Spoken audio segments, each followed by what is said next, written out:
주 믿는 사람이 일어나 다 힘을 하여 이 세상 모든 마귀를 다쳐서며 하세.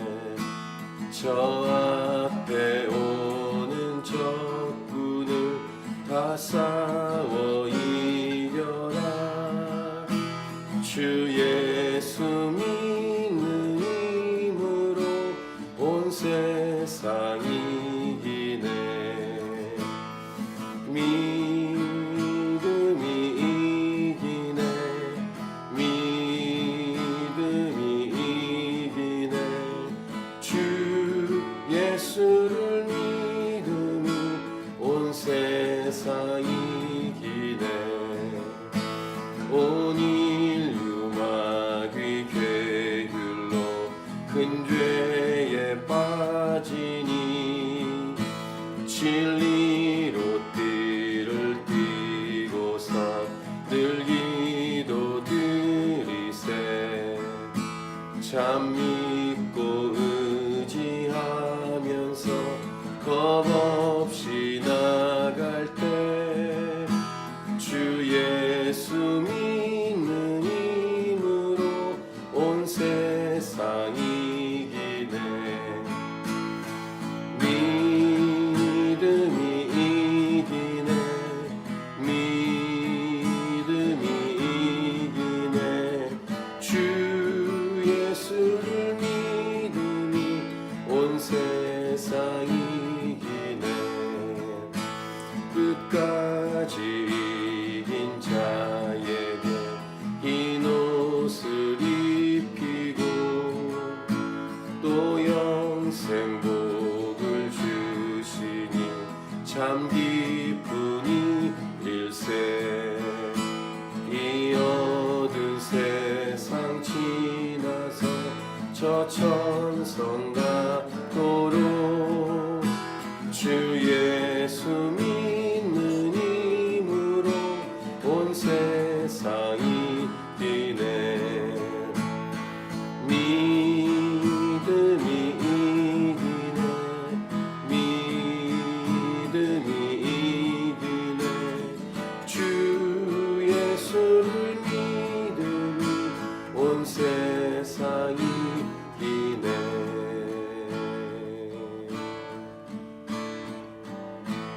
오늘 이 본문 읽으신 본문을 먼저 요약을 하고 말씀을 나누겠습니다. 오늘 본문 내용은 이것입니다. 율법도 하나님이 주신 것이 맞지만 율법이 생기기 전에 하나님이 주신 언약이 먼저다. 즉 율법으로 구원을 받는 것이 아니라 하나님이 주신 약속에 근거하여 구원을 받는다. 이렇게 오늘 본문을 요약해 볼 수 있겠습니다. 다시 한번, 율법도 하나님이 주신 것은 맞지만 율법이 생기기 전에 하나님이 주신 언약이 먼저다. 즉 율법으로 구원을 받는 것이 아니라 하나님이 주신 약속에 근거하여 구원을 받는다. 이렇게 오늘 본문을 정리해 볼 수 있겠습니다. 물론 이 논리를 잘못 생각하면 율법과 약속이 따로 떨어진 것처럼 받아들여질 수도 있습니다. 하지만 앞에서 말씀드린 것처럼 율법도 약속도 둘 다 하나님이 주신 것입니다. 근데 율법은 법으로서 죄가 죄로 드러나게 하는 통로입니다. 약속은 일방적인 하나님의 은혜입니다. 이것이 율법이요 약속입니다. 하나님께서 주신 약속의 핵심은 바로 내가 너를 통해 하나님의 뜻을 이루겠다. 이런 약속의 내용입니다. 이 내용을 설명하기 위해 사도 바울은 구약의 주요 두 인물을 통해서 말씀하고 있는데, 구약의 주요 두 인물은 아브라함과 모세입니다. 아브라함에게는 믿음의 조상이라는 별명이 붙어 있습니다. 아브라함에게 주신 하나님의 약속을 아브라함이 믿었습니다. 하나님께서 말씀하신 그 약속의 말씀을 듣고 아브라함이 믿었죠. 하나님이 그 아브라함의 믿음을 의로 여기셨다. 이렇게 기록합니다. 모세도 물론 하나님을 믿었습니다. 하나님 말씀 믿었죠. 근데 모세를 통해서는 하나님께서 율법을 주십니다. 그리고 율법을 기록하게 하십니다. 그리고 그 율법을 자손들에게 가르치게 하셨습니다. 그 중에 뭐 예를 들면 십계명 같은 것이 있죠. 근데 그 율법은 법이란 지켜야 합니다. 법대로 하지 않으면 죄입니다. 이것이 법의 기능입니다. 근데 법을 지키는 것이 쉬운 일은 아닙니다. 법을 완벽하게 지킬 수 있는 사람이 이 세상에 한 명도 없기 때문입니다. 근데 이 법을 하나라도 어기면 천국에 갈 수가 없습니다. 죄를 지면 천국에 못 갑니다. 구원이 불가능합니다. 그런데 이 법을 지키신 분이 딱 한 분 계십니다. 이 분은 그 인생 삶 자체가 말씀이십니다. 근데 이 말씀이 육신이 되어 이 땅에 오셨습니다. 바로 예수 그리스도이십니다. 이분은 삶 자체, 인생 자체, 이 자체가 말씀이고, 그래서 이 예수 그리스도는 율법을 완성하신 분이십니다. 그래서 결론은 분명합니다. 이 예수님을 믿으면 우리도 율법을 다 지킨 존재가 되는 것입니다. 그래서 합격이라는 답을 듣게 되는 것입니다. 예수 그리스도 안에서. 이 내용이 바로 오늘 본문의 내용입니다. 그래서 오늘 본문을 통해서 사도 바울은 이렇게 말을 하고 있습니다. 10절, 우리 10절을 같이 읽겠습니다. 무릇 율법 행위에 속한 자들은 저주 아래에 있나니 기록된 바 누구든지 율법책에 기록된 대로 모든 일을 항상 행하지 아니한 자는 저주 아래에 있는 자라 하였습니다. 그렇죠? 율법에 있는 내용 중에 하나라도 어기면 저주 아래에 있습니다. 죄 가운데 들어갑니다. 구원받지 못합니다. 이것이 율법입니다.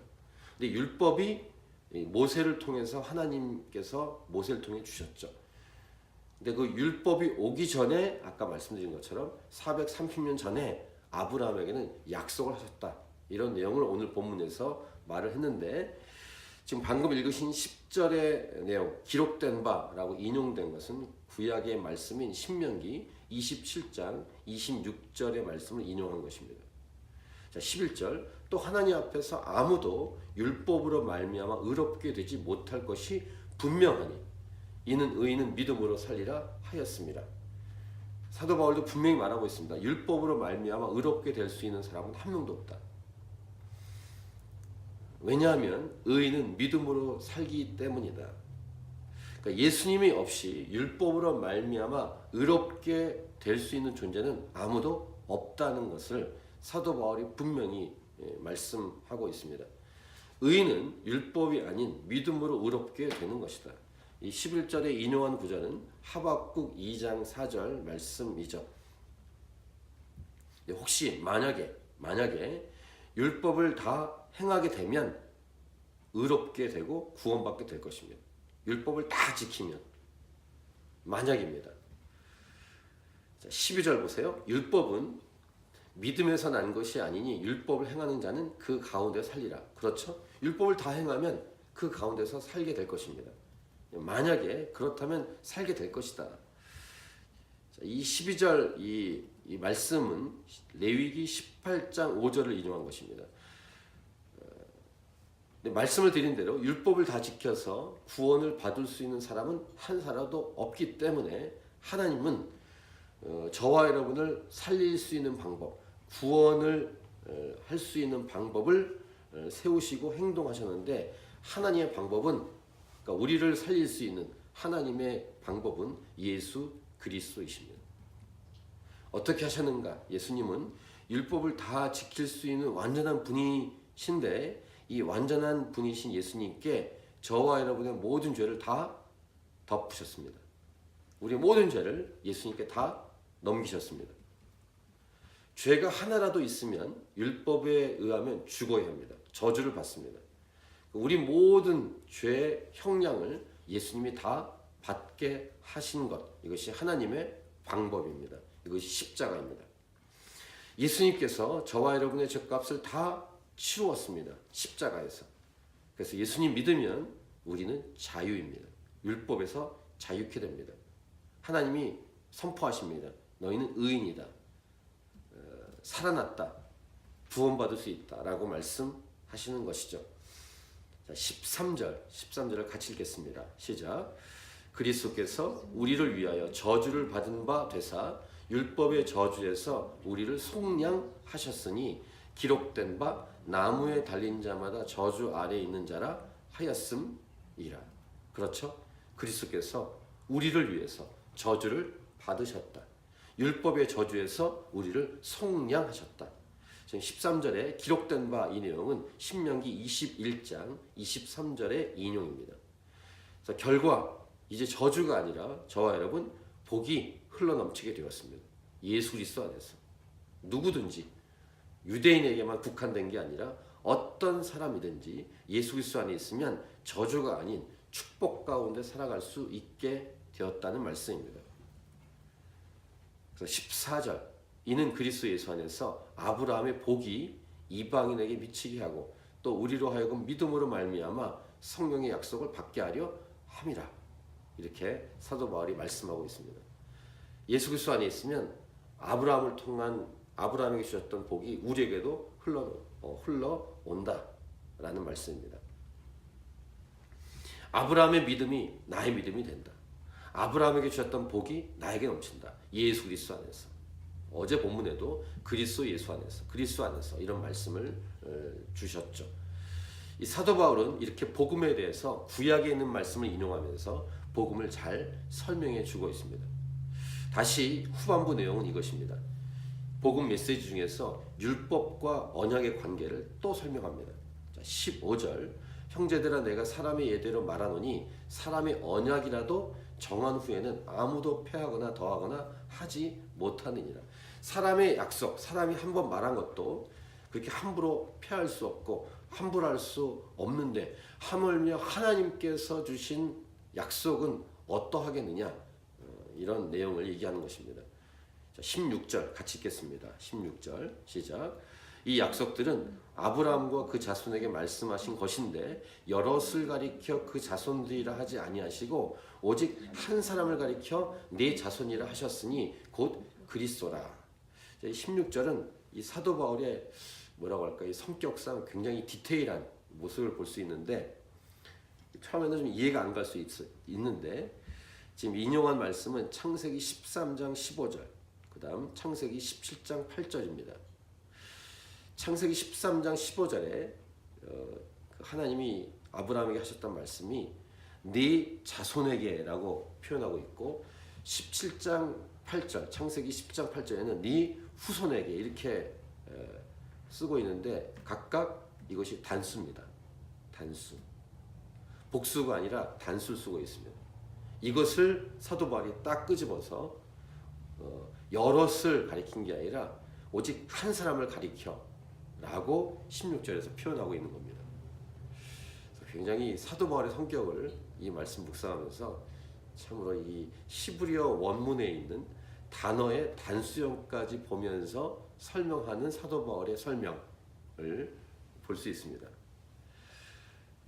창세기 13장 15절, 창세기 17장 8절에 있는 네 자손에게, 네 후손에게, 자손들에게, 후손들에게 라고 하지 않았다는 것이죠.